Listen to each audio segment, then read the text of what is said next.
Ilang sandali nang tapos magsalita si Meredith, nakatitig pa rin dito sa Jack. Kitang-kita yon ni Armando. May kung ano siyang naramdaman sa klase ng pagkakatitig nito sa dalaga at sigurado siya hindi awang nanaig kay Jack kaya't sila pinatuloy sa bahay ng mga to. Kinukutuban siyang dito nga napadpad noon si Meredith at bahagi na nakaraan nitong di matandaan ng binata. Pare, baka matunan naman si Meredith sa klase ng titig mo. Hindi napigilan niyang sabi. Ayawan niya pero gusto niyang magselos sa klase ng titig nito sa dalaga. Pasensya na pare.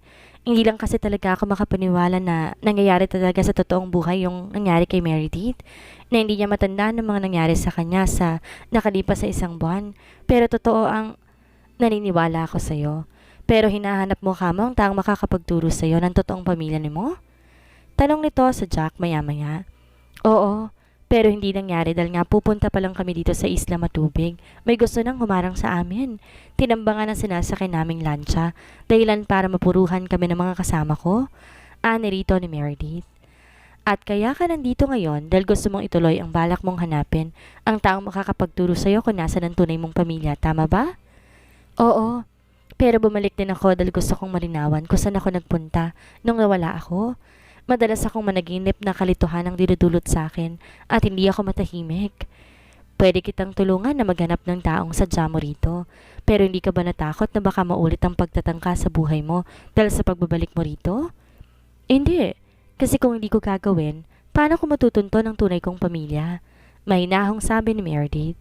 Jack, may buhat sa pinto, natigilan si Aling Marta na makita ang kanyang anyong babae. Napa-sign of the cross pa ito. Waring nakakita ng multo pagkakita sa kanya. Meredith? Abay, ikaw nga ba? Anang matanda na unti-unting lumalapit sa kanila. Nagkatinginan sila ng dalaga. Paano nangyari na alam ng matanda ang tunay na pagkatao ni Meredith? Kilala ho ninyo ako, Aling Martha? Ibig sabihin alam din ninyo na babae ako? Manghang tanong ni Meredith sa matanda. Napakunot ang noon niya. Naghihintay sa sasabihin ng matanda. Jack, ano ba to anak? Naguguluhang talong ni Aling Marta sa anak. Umupo ho muna kayo, inang. Mahinang sabi ni Jack sa ina. Sandali nga pare. Pwede bang linawin mo kung bakit ninyo kilala si Meredith? Duda na ako, unang kita mo pa lang sa kanya eh. Alam mo nang siya yan, kaya mo kami pinatuloy, hindi ba? Hindi na niya napigilan ang sarili. Mas mabuting malaman na nila habang maaga kung dapat ba nilang pagtiwalaan ng mga to o dapat iwasan ngayon pa lamang. Bumuntong hininga muna si Jack at tumingin kay Meredith bago sumagot. Mas gusto kong si Meredith ang tumuklas, Armando. Hahayaan kong kusa niyang maalalang lahat. Seryosong sabi nito na matiim siyang tinitigan. Nagtagis ang bagang niya dahil doon. Sa klase ng pananalita at titig dito kay Meredith na hinuha niya, may pagtingin to sa dalaga at di niya kayang manahimik na lamang dahil doon. Kung ganoon, hindi pala kami po pwedeng magtagal dito. Nakakakaba naman yatang kilala niyo si Meredith pero hindi namin pa pwedeng malaman kung bakit. Tumayo siya at tinawakan sa isang brasong dalaga. Let's go, Meredith. Pero, Mando, pinigilan nitong isang braso niya. I doubt it. Kung kaya talaga nila tayong tulungan, hindi siya aware pero salubong na ang kanyang dalawang kilay. Kumalma ka, iho. Hindi kami masamang tao ng anak ko, kung yan ang ibig mong sabihin, ani Aling Marta. Si Jack, nanatiling nakamata sa kanya pero walang ekspresyon ng mukha. Mando, please. Nakikiusap ng mga mata ni Meredith ang nakatunghay sa kanya at wala siyang choice kung hindi ang muling maupo. Pwede kitang tulungan na maghanap sa taong sadya mo rito. Pwede tayong magsimulan sa pakikisalamuha mo sa mga taga rito. Sa balat kayo mo na isang lalaki, ipapakilala ko kayo na kaibigan kong taga Maynila. Malaya kayo makakilos dito sa Isla Matulog. Talaga? Nakangiting tanong dito ni Meredith. Oo. Pagkatapos natin kumain, ibalik mo sa isang sarili mo. Sisimulan natin ikutin ang Isla Matubig. Ano bang hinahanap ni Meredith, anak? Litong tanong ni Aling Marta na kumuha ng baso mula sa paminggalan. Hinahanap niya ang taong makapagtuturo sa kanya kung nasa ng tunay niyang mga magulang. Inang! May investigador daw na nakapagsabi na dito niya matatagpuan ang babaeng nagngangalang Corazon na tumangay din sa isa pang kapatid ni Meredith noon. Lumikha ng ingay sa kusina ang nabitawang baso ni Aling Marta. Inang, bakit ho? Dumulas sa kamay ko itong baso. Mabuti na lang at plastic, hindi nabasag. Ah, Napatango si Jack. Pagamat walang bumukas na hinala sa mukha nito, pero siya iba ang kutob. Sa tingin niya may tinatagong matanda. Inang, wala nga ho ba kayong nabalitaan noon? Wala. Ana matanda, tsaka tinuloy na ang pagsari ng tubig sa baso. O siya, ako'y babalik na ulit sa bayan. Nakalimutan ko lang itong pitaka ko. Nakiusap lang ako sa anak ni Mrs. Castro na isabay ako hanggang sa tumama. Mag-ingat ho kayo. Muli lumabas ng bahay si Aling Marta at nagmamadaling umalis. Sigurado siya, may itinatago ito at yon ang aalamin niya. Pagkakain, niligpit ni Meredith ang pinagkainan nila. Nagugasto ng plato sa banggirang yari din sa kawayan.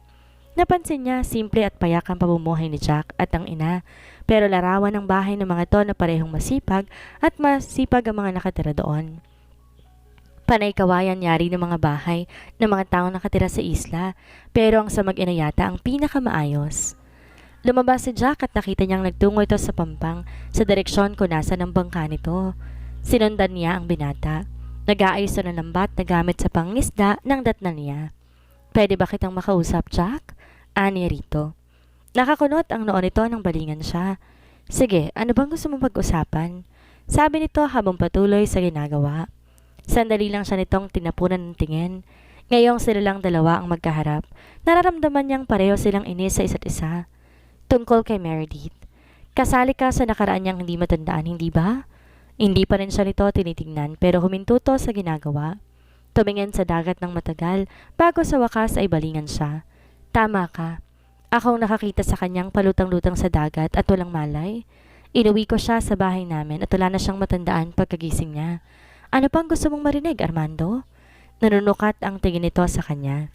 Magkasing taas sila ni Jack kaya naman wala itong kakurap-kurap habang nakatitig sa mga mata niya. I knew it. Pero bakit hindi mo nireport kaagad ang pagkakapulot mo sa kanya sa mga pulis? Besides, paano nangyaring nasa poder mo siya?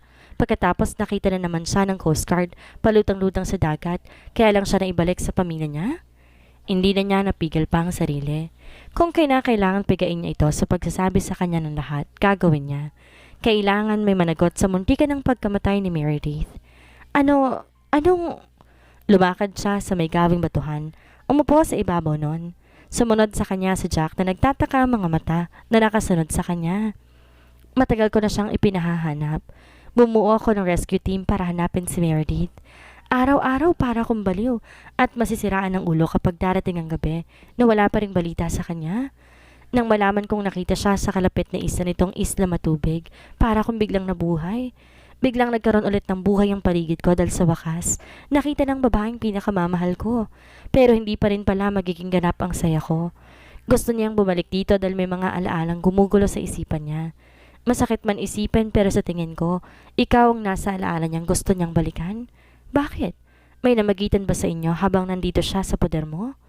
Ayokong isipin na sinamantala mo si Meredith habang wala siyang natatandaan sa tunay niyang pagkatao. Mahaba niyang sabi sa binata habang nakatingin siya ng ilang bangkang nasa dalampasigan. Maya-maya, narinig niyang humugot ng malalim na buntong hininga sa Jack sa kanyang tabi. Buong buhay ko, walang babaeng nakakuha ng interes ko. Pero iba si Meredith. Unang kita ko pa lang sa kanya, hindi na siya nawala sa isip ko. At aaminin ko, mahal ko siya. Minahal ko siya sa kabila ng posibilidad na baka pamilyado na siyang tao na paulit-ulit sinasabi sa akin ng mga tao sa paligid, lalo na ng inang. Anong magagawa ko? Hindi ko kayang pigilan ang nararamdaman ko. Ani ng binata. Humanga siya rito sa pag-amin nito sa totoong damdamin. Si Meredith, mahal ka rin ba niya? Sinabi ba niya sa'yo na mahal ka rin niya nung nandito siya kasama mo? Lakas loob niyang tanong. Ilang sandali itong natahimik. Napatingin sa dito dahil doon. Kahit minsan di niya sinabi ng diretsyo na mahal niya ako. Sinasabi niya na masaya siya dito kasama ako, pero hindi ko narinig na sinabi niyang salitang mahal din kita, kahit minsan. Alam ko may posibilidad na may pamilya na siya, kaya kahit minsan hindi ko siya ginalaw. Nagkasya ako sa pagyakap sa kanya kahit hindi lang yun ang gusto kong gawin. Otomatikong nagtagis ang bagang niya, saka alamang nakayakap nito ng madalas ang dalaga. Gusto sana niya itong undayan ng suntok, pero pinakapigil niya ang sarili. At least hindi nito pinakailaman ang babaeng pinakamamahal niya. Kanya lang si Meredith at gagawin niyang lahat para muli silang bumalik sa dati. Mahal mo pa ba siya? Paano yan? Magpapakasal na kami pagkatapos ng misyon namin dito. Tahasan niyang sabi sa binata. Alam niyang sapok ang aabuti niya kay Meredith kapag nalaman itong sinabi niya dahil hindi naman yun totoo. Gusto lang niyang sindakin ng kaharap. Napangiti ng pilit sa Jack at hindi yun nakaligtas sa mata niya. Hindi mo naman hawak ang puso ni Meredith. Malaya siyang magdedesisyon kung ano at sinong gusto niya. Kaya nga hiniyaan kong siya sa sarili niya ang tumuklas kung ano naging parte ko sa buhay niya eh. Huwag kang mag-alala. Alam ko namang ikaw ang nauna sa buhay niya, kaya nirerespeto ko yon. Kahit paano nakahinga siya na maluwag sa sinabi ni Jack at napahanga siya nito. Lihim niyang nahiling na sana nga, totoo yon. Ang gwapo naman ng mga kaibigan mo, Jack. Kinikilig na wika na isang dalagang naraanan nila sa harapan ng isang tindahan nang ipakilala sila nito bilang mga kaibigan. Siyempre, pipili ba naman ako ng kaibigang pangit? Pabiro nitong sabi, pero ang totoo ay gusto niya na itong batukan. Magtatagal ba kayo rito, Jake? Armando? Tanong ng isang dalagang naroon. Napatingin siya kay Armando at nagpasalamat siya na nakakaunawa naman to. Ito na ang sumagot sa tanong ng babae. Hanggat maaari kasi ayaw niyang magsalita ng magsalita. Mga isang buwan, ani Armando at gusto niyang matawa dahil pilit na pilit ang ngiti at halatang napipilitan lang na sumama sa kanila sa Jack na mag-ikot sa Isla Matubig. Knowing him, pinakaayon nito sa lahat, lumalakad ng mainit. Pantalong maong at t-shirt na puting nakatuck-in ang suot niya. Pinatungan niya yon ng jacket na maong upang ikubli ang dibdib niya. Ay, sayang. Akala pa naman namin madadagdagan na ang gwapo dito sa amin maliban kay Jack. Sabad ng isa pang dalaga. Pasensya na kayo pero itong si Armando may minamahal na. Pero nung malay ninyo, baka kapag may napusuan din itong si Jake ay maging taga rito na rin siya. Diba pare? Tatawa-tawang sabad ni Jack, sabayakbay sa kanya. Lihim siyang napapitlag sa pagkakadikit ng katawan kay Jack. Kasunod nooy napatingin siya kay Armando. Tumambol ang dibdib niya na makita na masama ang tingin nito kay Jack. Lihim siyang umusal ng panalangin na sana hindi ito gumawa ng eksena dahil siguradong mabibisto sila. Ha? Oo. Napilitan niyang sabi pero ang totoo, gustong gusto niya itong sikuhin sa tagiliran. Narinig ninyo? Ay! Sabay-sabay na wika ng mga babae. Sa likod ng suot niyang sunglass, umikot ang eyeballs niya. Sa isip, mukhang problema pa niya ngayon dito sa Isla Matubig. Nabihis na laki siya. Ilang tao pang nakakilala sa kanila ni Armando sa maliit na islang yon, sa tulong na rin ni Jack. Kapag nagkukwento ang binata ay sinisingit ito sa mga taga roon ang pagtatanong kung may nakakakilala sa babaeng si Corazon at sa sanggol na dala nito noon. Pero kahit isa'y walang may alam. Sweetheart, sigurado kaya si Noah na dito sa islang tong sinasabi ng investigador niya? Ani Armando habang pasimple silang naglalakad-lakad sa tabing dagat. Nakabihis na laki pa rin siya pero hindi niya kailangan magboses na laki dahil wala namang tao sa paligid. Siguro, Mando. Hindi ko rin alam pero malakas ang kutob ko na nasa tamang isla tayo. Magkatabi silang umupo sa malaking batuhan na nakaharap sa dagat. Naiinip ka na ba? I know, masyado ko nang nakain ng oras mo.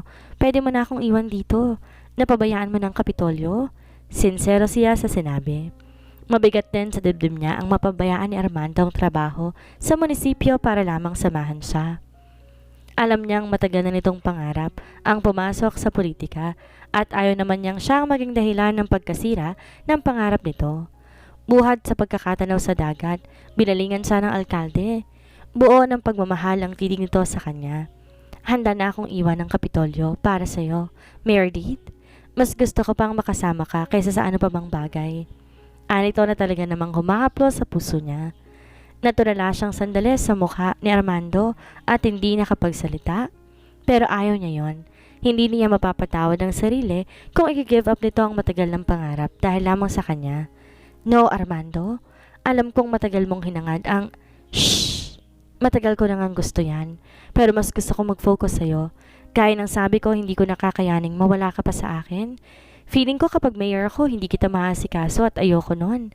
Pakiramdam ko unti-unti kang nawawala sa akin at wala akong magawa. Umandar ang kapilyahan niya dahil doon. Hindi ko pa naman sinasabing pinapatawad na kita, Mr. Del Rio. Galit pa rin ako dahil sa ginawa mo. Seryoso niyang sabi. Pero sa puso niya unti-unti namang nawawala ang galit niya para sa binata. Hindi niya alam. Kahit ilang beses yata siyang saktan ng alkalde, hindi matututo ang puso niya na magalit dito ng tuluyan. I know, pero mahal pa rin naman kita kahit pagalit ka sa akin. I really love you, Meredith. Dahil sa nangyaring nawala ka na isang buwan, mas narealize kong hindi ko kayang mabuhay nang wala ka sa akin. That time sabi ko makita lang kita, i-give up ko ang lahat sa'yo. Sa'yo lang ako magfo-focus. At yun talaga ang gagawin ko ngayong nakita na kita. Hindi niya alam kung bakit, pero nangilid ang kanyang mga luha. Nalulunod siya sa kakaibang sayang naramdaman dahil sa mga sinabi ni Armando. Kaya wala siguro sa batuhang iyon, baka kanina pa niya ito niyakap. Pero ayokong iwan mong politika. Masasaktan ako kapag nag-focus ka nga sa akin, pero pinabayaan mo naman ang childhood dream mo. Ayoko ng ganon, Mando. Ayoko maging hadlang sa pag-abot mo ng mga pangarap mo. Sa pagkakataong yon, ito naman ang luha. At dala marahil ang bugso ng damdamin, waring nakalimutan itong nasa public area sila. Kinabig siya nito at niyakap na mahigpit. Lingid sa kanila, nakakita sila ng pares na mga mata ni Jack. Maraming salamat, sweetheart. Naalala ko na, Mando. Habang mag-isa ako sa bahay noon, nainip ako kaya ipinasya kong pumunta sa batuhan na lagi namin pinupuntahan ni Jack. May tumakip sa bibig ko at nawalan ako ng malay. Na magising ako, nasa isang malaking bangka na ako. Nakatali ang kamay at binabantay ng 3 lalaki. Natatandaan ko sila, Mando. Kapag nakita ko sila, makikilala ko. Maya-maya ay may dumating na isa pang bangka. May sakay iyong isang babae at isang lalaki. Kilala ko yung babae. Hindi ako maaaring magkamali. Sino siya? Meredith? Tiimbagang natanong na Jack. Si Alice. Nang lumipat siya sa bangkang sinasakyan ko, galit na sinabunutan niya ang buhok ko at sinampal pa niya ako. Ako raw ang hadlang sa pag-iibigan ninyo. Pero wala kaming relasyon, alam mo yan. Yun nga ang sinabi ko sa kanya na ayaw mo sa kanya kaya wag niyang ipilit ang sarili niya sa'yo, pero mas lalo lang siyang nagalit. Nang bumalik siya sa kanyang bangka, inutusan niya yung mga kasama niyang lalaki na pagsamantalahan ako, patayan at pagkatapos ihulog sa dagat. Pagkaalis niya, kinalagan ako ng mga kasama niya. Inumpisan akong gawa ng masama pero hindi ko hinayaang magtagumpay sila. Napasiksik siya sa dibdib ni Armando sa bahaging yon ng kanyang pagkukwento. Nanlaban ako. Kahit di ko pa ganap na alam kung sino ko, hindi ko naman hahayaan na magtagumpay sila. Ginagawa akong lahat para pigilan sila pero masyado silang malakas at gipit ako sa pakikipaglaban. Ginawa akong lahat. Nagawa nila akong mapalo ng matigas na bagay pero bago pa ako mawala ng malay nagawa ko ng tumulon sa dagat at lumangoy na ako papalayo. Marahil sa sobrang pagod at sa dami ng dugong nawala sa akin, kaya ako nawalan ng malay. Hanggang sa natagpuan ako ng Coast Guard na lulutang-lutang na sa dagat. Nang magising ako, ang tanging tatandaan ko lamang ay ang pangyayari bago ako mawalan ng malay. Noong sumabog ang lansyang sinasakyan ko, mahabang paliwanag niya sa lahat na eksenang bumalik sa kanyang alaala. Maging ang pagmamahal ni Jack sa kanya ay natatandaan na rin niya. Palagi niya itong napapanaginipan dahil bukal sa binata ang pagsasabi noon na mahal siya. Maya-maya tumayo si Jack matapos marinig ang kwento niya. Galit ang mukhang lalabas sana ito ng bahay nang pigilan niya. Saan ka pupunta, Jack? Kina Alice.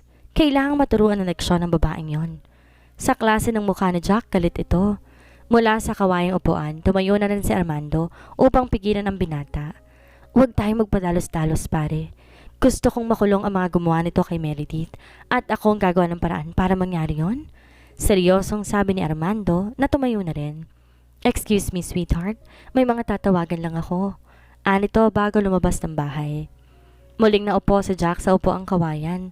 Naupo rin siya sa karap nitong silya at doon siya nakakita ng pagkakataon na kausapin ng sarili niya na ang binata.